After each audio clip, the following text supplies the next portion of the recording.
Hello. Hello. I'm not sure if anybody is going to be hopping on here today, but I want to share this link. Let's see. Edit post. This, I don't know why that didn't work on that.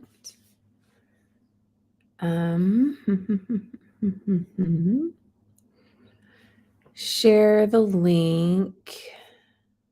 And then I can also think I can embed this. Have one viewer. Welcome, welcome. I'm about to get started. Let me see. Let me see if I can embed this. Inside style and story. I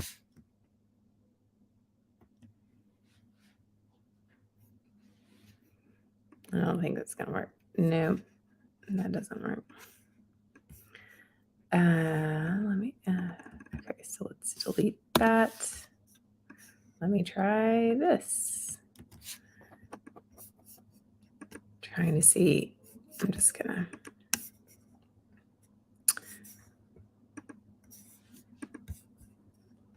Nope. Okay. We're just gonna click here. Okay. Let me go back to StreamYard. I was gonna see if I could embed that, but okay, this is a little bit different this month, you guys. We've got comments. So if you're watching this, you should be in. You should see the back end of. You should see the little white border with the little WE logo on it. I've got a stack of books right here. I'm going to try to create a. Does anybody else get to Friday and just feel like we're here? We made it. That's how I feel today. Okay. But we are not here to talk about Friday. We are here to talk about the gardening guidebook. So if you have any questions, you can post a question. Otherwise, I have a list of questions, the common questions that are asked by gardeners, early gardeners, beginning gardeners.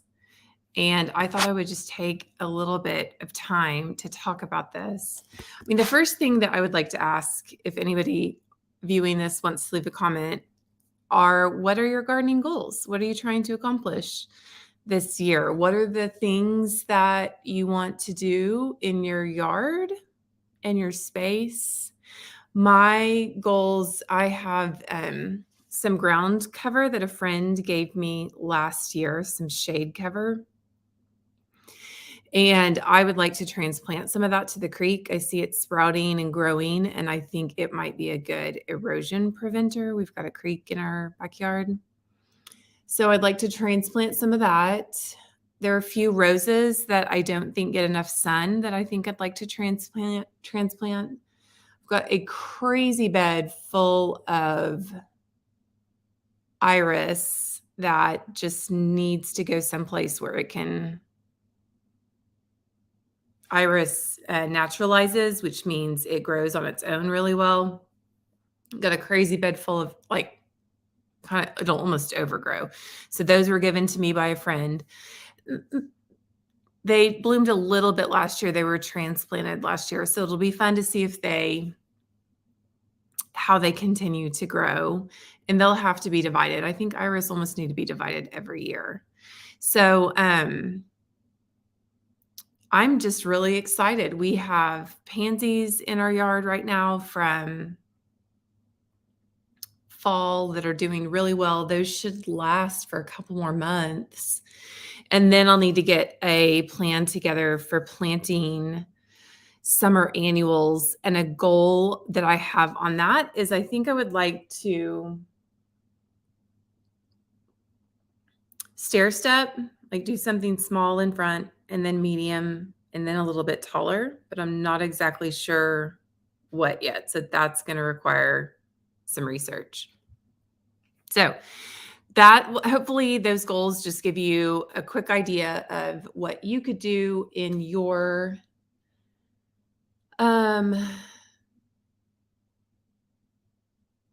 garden. Okay.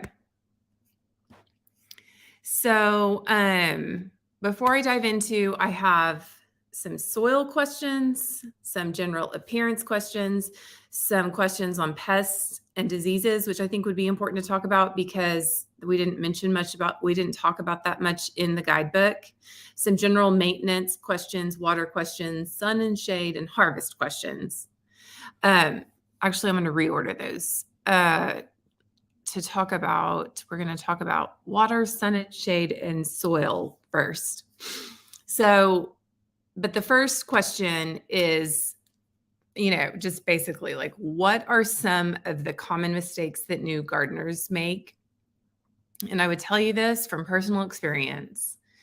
Number one, and I mentioned this in the workshop recordings, not preparing the soil properly. We want to plant a 50-cent plant in a $5 hole, which means that especially if it's your first year of gardening, you are going to be spending a lot of money on dirt, which just doesn't sound fun at all. And there are things that you can do. So let's just, we'll talk about, we'll talk about soil now. So in the gardening workshop, I talked a little bit on some different ways you can amend soil, improve the health of your soil. And while it's soil, just amending it, like going and buying peat moss or sand or taking a soil sample to your garden supply center and finding out what you need to do to the earth in your yard to make it plant friendly. Somebody local is going to be the best person who can tell you what you need to do to your soil. And it's the fastest way, but of course, this is also the most expensive way, is to buy the things that they're going to recommend. And they come in giant bags like mulch, and you till those into your garden. And it's a lot of work, but I find that the work is really good for my soul for some reason. It really, just this idea of nurturing things in the earth, I just think there really is something about it that I connect with spiritually. Seeing God's creation once again every spring is just like a reminder that He nurtures us. We're planted in His soil. And anyway, so the most expensive way is going to be to amend it, but a less expensive way, and I have taken both approaches. When we moved from like no yard to 2 acres. And so I couldn't afford to amend all the soil where I wanted to plant everything at one time. So some low cost ways to amend this soil include compost, worms, which is a really interesting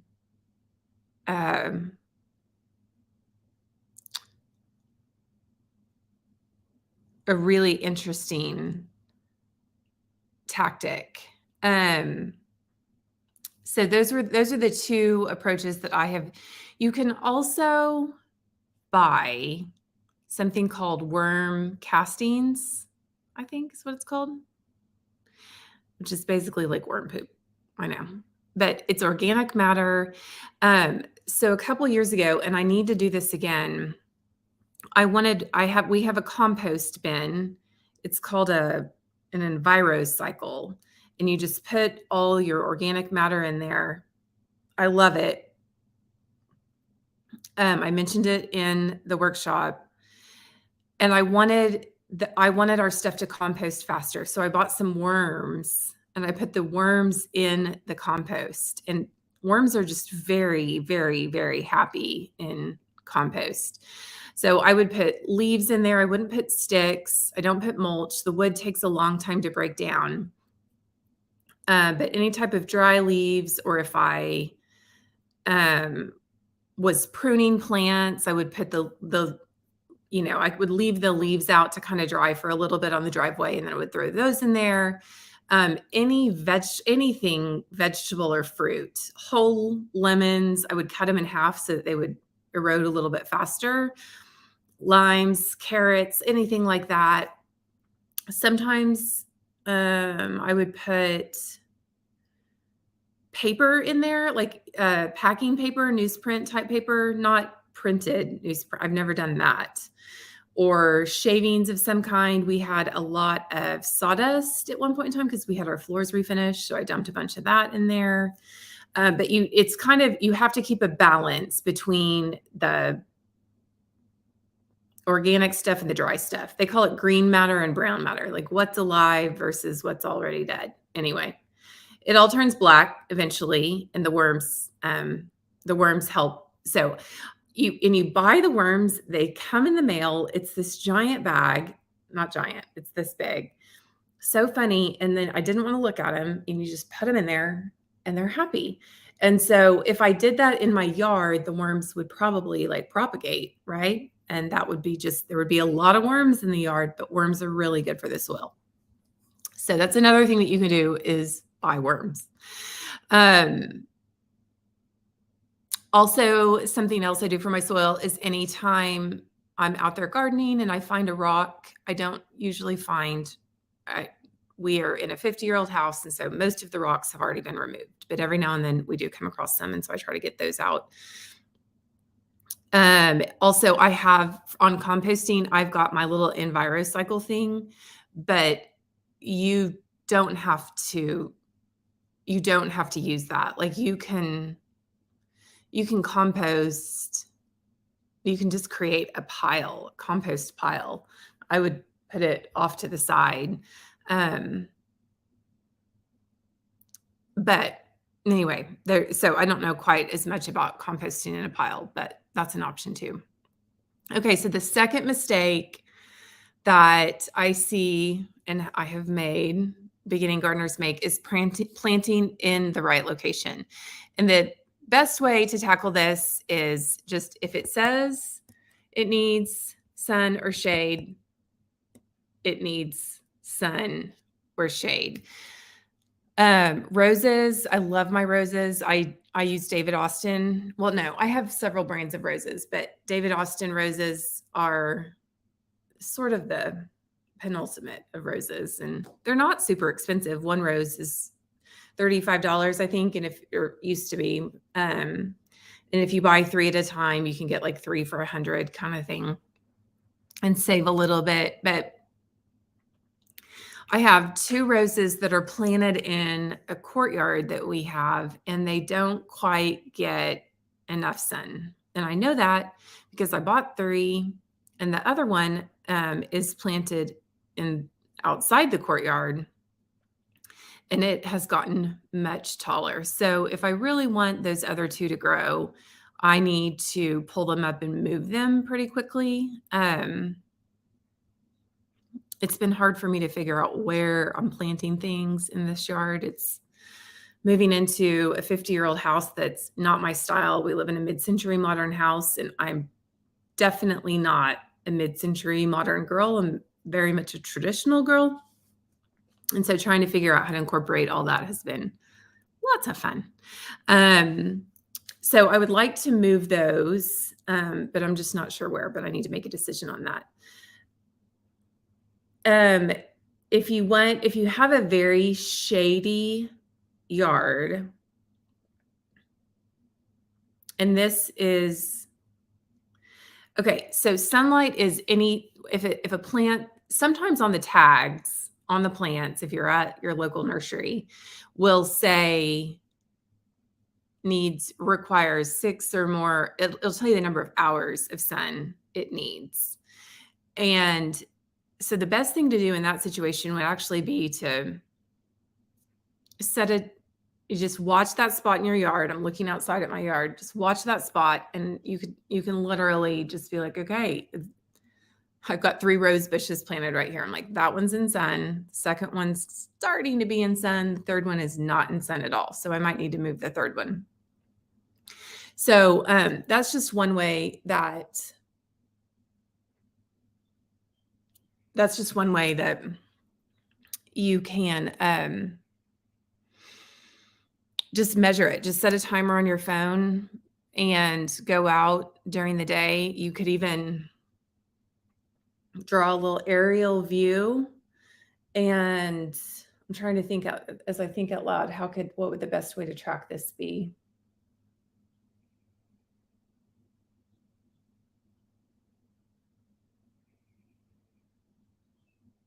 Mm. You know what you could do? You could get you could get a colored pencil, and at 9 o'clock, like whatever time, you start at 8 in the morning, and you could, on a grid paper, which we've provided in the workbook, you could just shade in, draw where your house is, and then just draw in yellow, like start at 7 a.m. Where's the sun? And look outside. So we've got full sun. We faced east. And then as the sun moves across the house throughout the day, you could just shade in. I'm going to have to do that. You could just start with a light yellow and then do another layer of yellow, make it a little bit darker, and then do another layer, make it a little bit darker, and another layer, make it a little bit darker, and then you have a sun map of your house. Do you see what I'm saying? I just thought of that.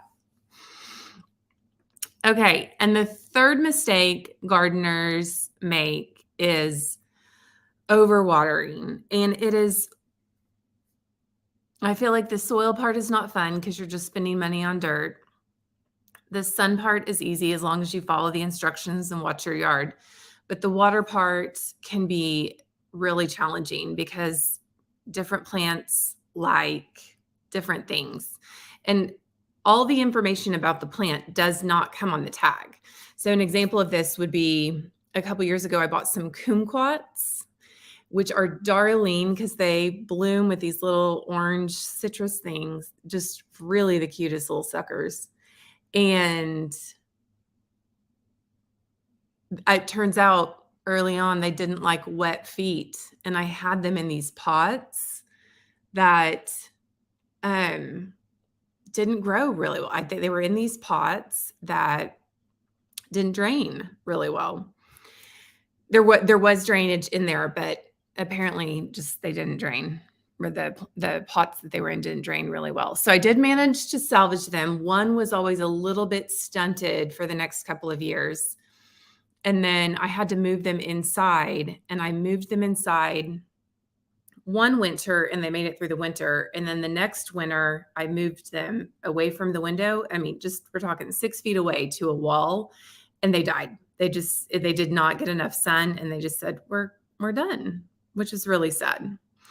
But they were overwatered at first. I did manage to save them. And I found out that they didn't like wet feet. That's when the roots are like sitting in water, because I Googled.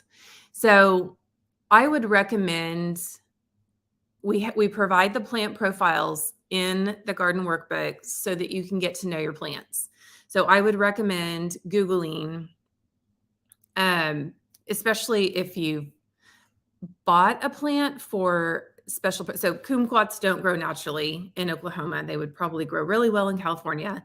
But since they're not a zone 7 plant, they're not something I'm going to plant inside. There's something I'm going to have to bring inside during the winter. And I'm probably going to need to watch them I'm going to need to work on that sun, shade, water balance really carefully in order to just really like help them thrive. And so I would, especially if you're ordering a plant that doesn't typically grow well outside in your zone, I would highly recommend preserving your investment by Googling, learning as much as you can about that plant. You'll get some conflicting information, but just being aware of what it might be is going to empower you to better care for that plant. So that's water. It's hard to tell if a plant is being overwatered or underwatered. because the signs are pretty similar. I mean, the leaves, an overwatered plant starts to look really dry, just like an underwatered plant. So you kind of have to check the soil. You can't just look at the plant itself and tell if it's had enough water. So there's a tip on that. Okay, so that covers 3 basic mistakes. I'm going to hop over here and see if we have any questions. No questions? I don't see any questions yet. But if you have any questions, you can pop them in here. Okay. So some other questions. How can I create a garden that is low cost? Because, okay, money's a thing. It's just budgets are a thing. Money's a thing. Gardening can be an expensive hobby. It's a very, very rewarding hobby. But like I said, spending money on dirt is not fun. That's why we started our compost bin, is so that I would have recycled organic matter that I could amend my own soil with. Another thing that you can do if you don't want to, and a lot of people, you hear a lot of talk about raised beds when you get into gardening. And at first I was like, well, why do I need a raised bed? There's dirt in the yard. But a raised bed elevates the plants from grass, especially if you have Bermuda grass. The shoots run off and just invade everything. Another way to save money on planting is starting plants from seed. My birthday was yesterday, and my mom actually bought me some seeds. I was going to order some. Hang on, I'm going to get them.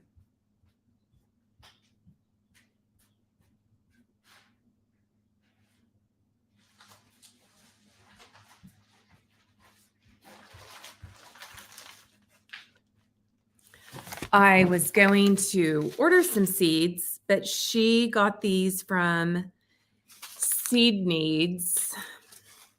I'm assuming that's seedneeds.com. And she picked these out. So I have 800 carrot seeds. Am I going to plant 800 carrots? No, but I am going to use my garden guidebook to organize my seeds and keep track of them. And then on the back, there are a lot of little instructions that I would read all this. And then when I write things down by hand, it helps me synthesize that information. So I would put it in my plant profile, store the carrot packet. I'm going to try to open it really carefully so that I can reseal it, probably with a piece of washi tape. So I can store it in my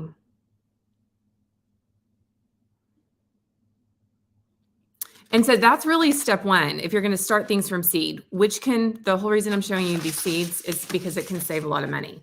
So I have a mini red bell pepper, 60 seeds, a green honeydew melon, 50 seeds, crimson sweet watermelon. These are non-GMO organic, which we're big organic people.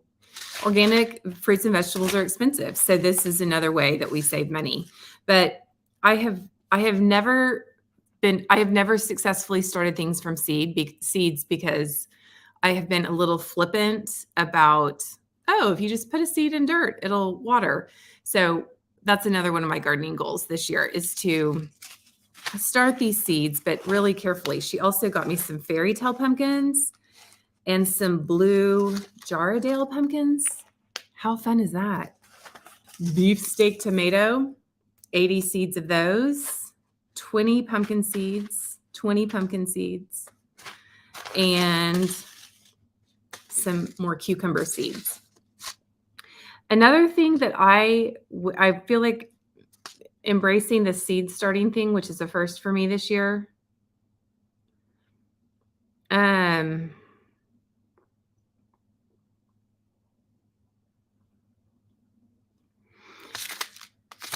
I feel like I need to, like these pumpkin seeds, there's only 20 seeds in here, so that's not much room for making a mistake. So pumpkins are best started directly outdoors in the summer months. So I need to read through my plant profile. I need to read through the back of this card, mark it on my plant profile, and then go to my calendar and mark a day for when I need to plant pumpkins using the information provided on the back of the seeds. But I'm excited about these because in the past, I don't have any idea how much my mom spent on these, but in the past, I just go to Lowe's or Home Depot and buy all the little veggie plants and come back and plant them. I've planted them too close together in the past, so I'm going to order a square foot gardening kit off of Amazon. I'm going to link all this stuff for you guys. I'm going to link the composter. I'm going to link the square foot.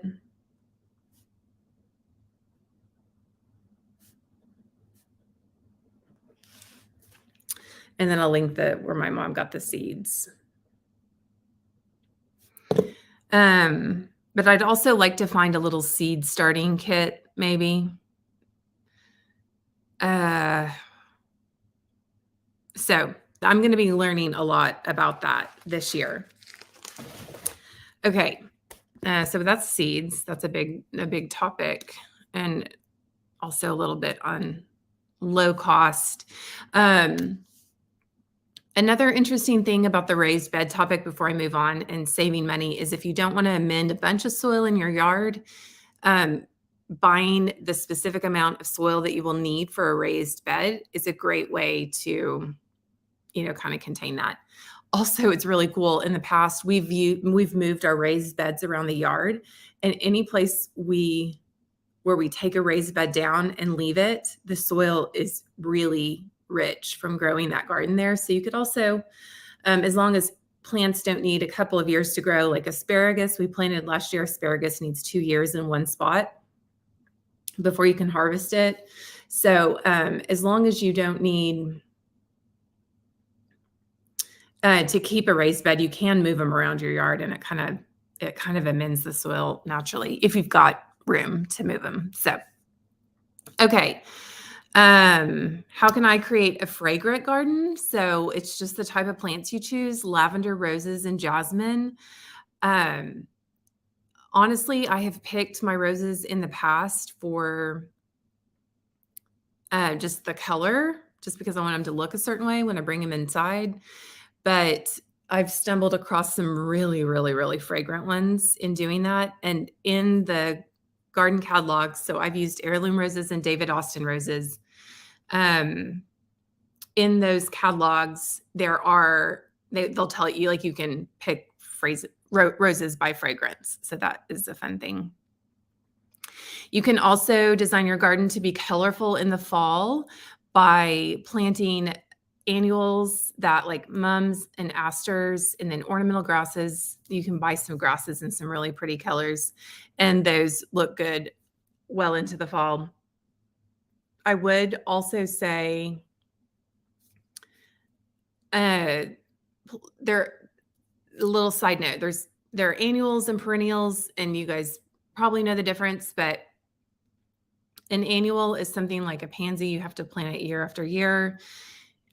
Sometimes you can plant pansies really go from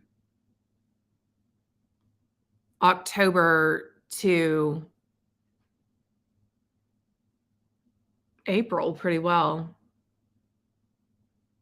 And then they might even go through to May. I can't remember specifically, but it's a lot of money to buy annuals every single year. You can start annuals from seed. I'm sure I've not read a lot about that. I haven't heard about people doing that, but I really love planting annuals because that's just the pop of color that you've got. But different plants work in the fall than work in the summer. And so it is another expense. I feel like fall plantings they don't feel as rewarding as a summer or spring planting that, last all through the summer. But I would love to, and I think getting there is just a matter of trial and error and practice and learning and carefully choosing different perennial plants. Perennial plants are plants that, like a tree or a shrub or something that's going to come back every single year. And so looking at trees or shrubs that are pretty in the fall could also be a really cool way to get a garden that is pretty year round. Okay. What is the difference between annuals and perennials? Annuals complete their life cycle in one growing season and need to be replanted each year, while perennials come back year after year. So you could just keep that in mind if you don't want to spend the same money on the same things like pansies every single year. You need to plant perennials instead of annuals. I have found that it's hard to avoid planting annuals to get that pop of color. Another thing that you can think about in choosing your plants and as you work on the appearance of your garden are you trying to create an edible garden or an ornamental garden? So we have we have 3 little raised garden beds that are kind of like our summer garden, edible garden. And then the rest of the yard I try to use as an ornamental garden. But if you want it to be both edible and ornamental, herbs, you can plant herbs with flowers. Herbs are also really fragrant. Depending on the type of herb that you plant, it can overtake. Oregano has a habit of overtaking. Mint will overtake oregano, which is insane. But those are a mint garden smells amazing. But you can plant herbs, vegetables, and fruit trees with other things, with flowers and things like that. But the main thing I think I would look at doing as I start choosing plants is, what do you love? You want a variety of colors, textures, and shapes, and you probably want to think about a focal point or a visual anchor. We have our house is really long and skinny. And so you kind of end up having like different focal points, which drives me crazy. It's back to this mid-century modern thing that it's not my style and I don't know how to work it. But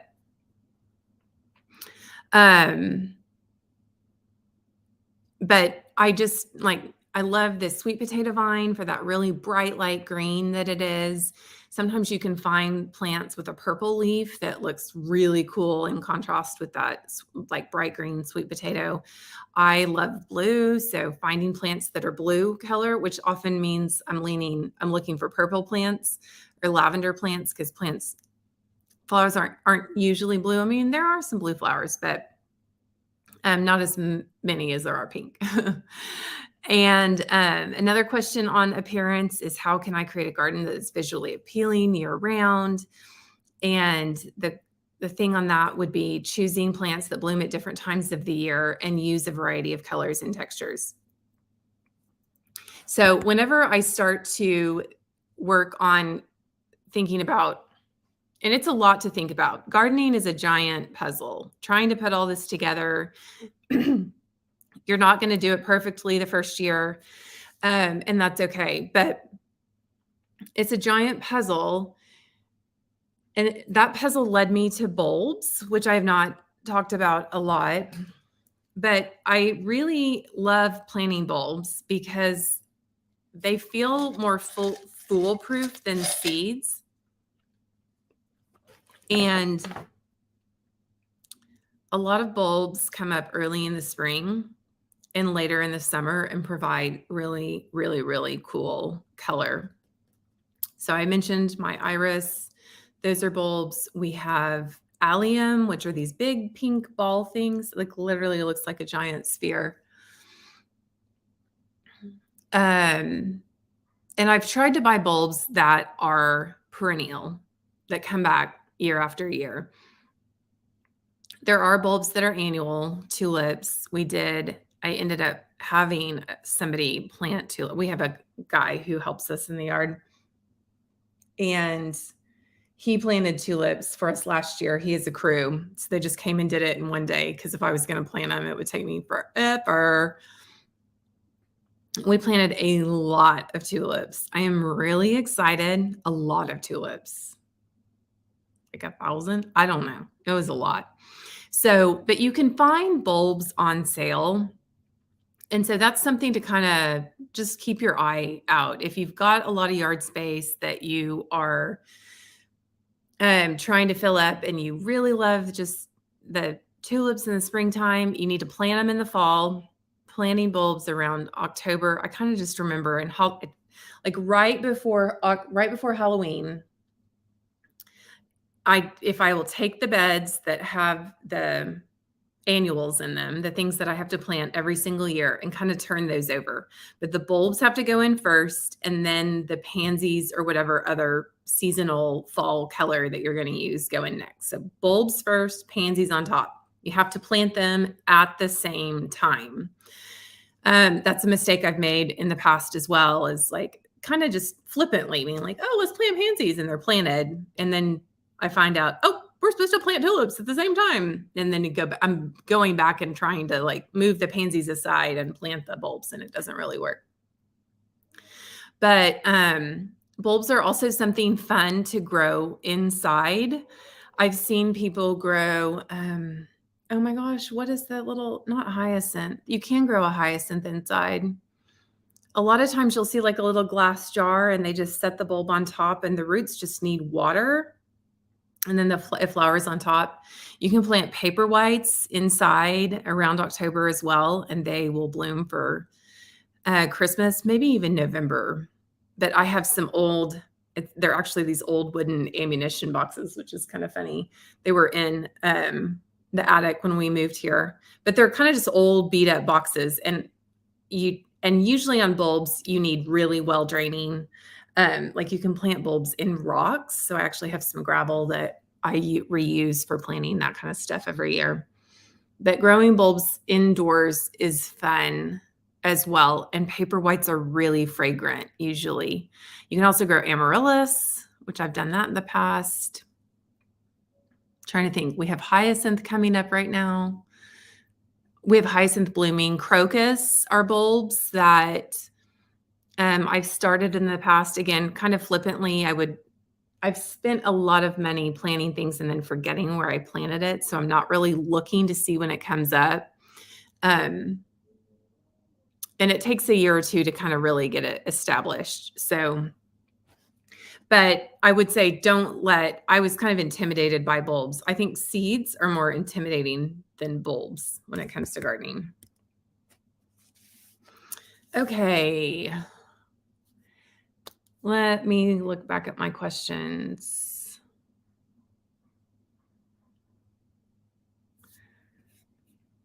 Another question that I've gotten is, what are some plants that are easy to grow for beginners?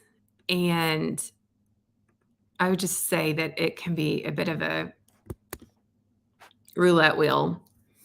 If you're gonna, I would just say if you're just starting out, I would say try to pick 3 to 5 plants that you love and just really focus on nurturing those this year.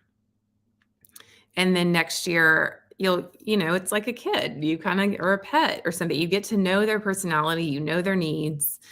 But having just a bunch of that's what I've done in the past, is gone out and created so much in the way of, oh, let's plant everything. And it's too much to focus on. And so I use the plant profiles in the garden guidebook and research the plants to just help me focus on those specific things. So like this year, I definitely want to plant some new stuff, but I probably need to be pretty specific. I probably need to sit down, put together a budget, and make a plan for what we need, and then plant from there. Okay, let's talk about pests and diseases and critters. So when I started gardening, I thought, well, we're not going to have pests, not my yard. My plants aren't going to have diseases. No way. And that everybody says it's not true. And guess what? It's not true. It happens.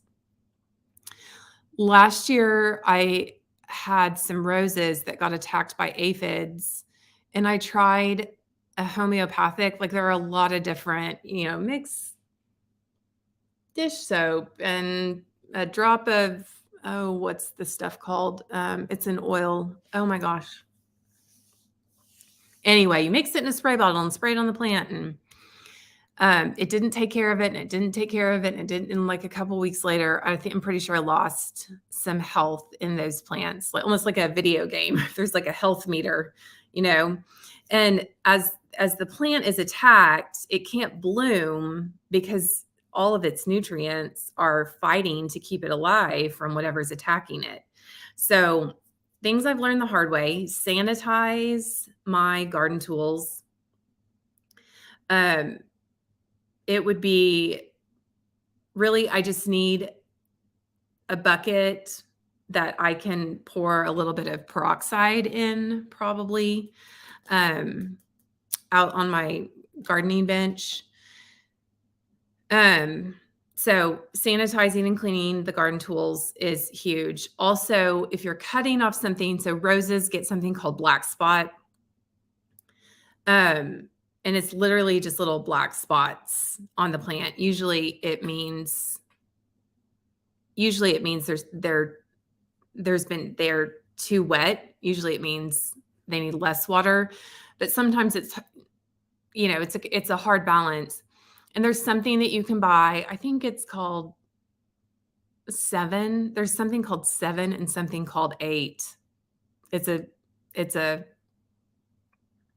pest disease control thing. And you just spray that on there once, and it takes care of the roses for the whole season.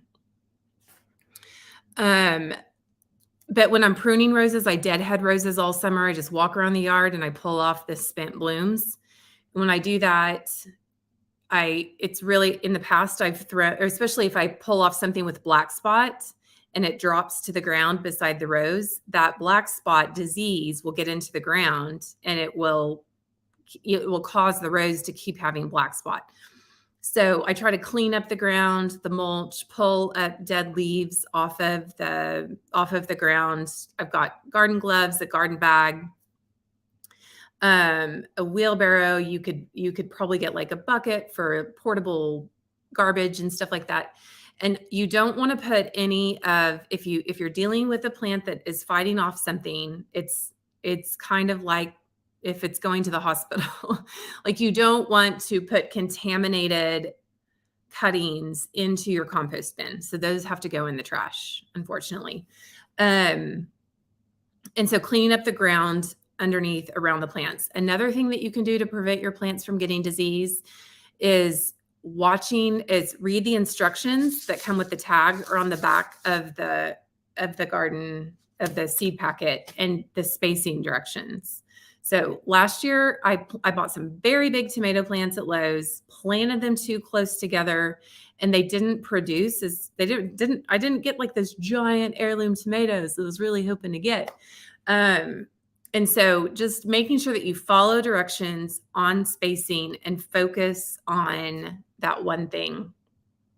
If you see a little critter, like a little caterpillar on the underside of a leaf or something like that, you want to grab that little sucker and get him off there and away. Probably kill him. I don't know. It's always hard killing a cute caterpillar, even though I don't like him.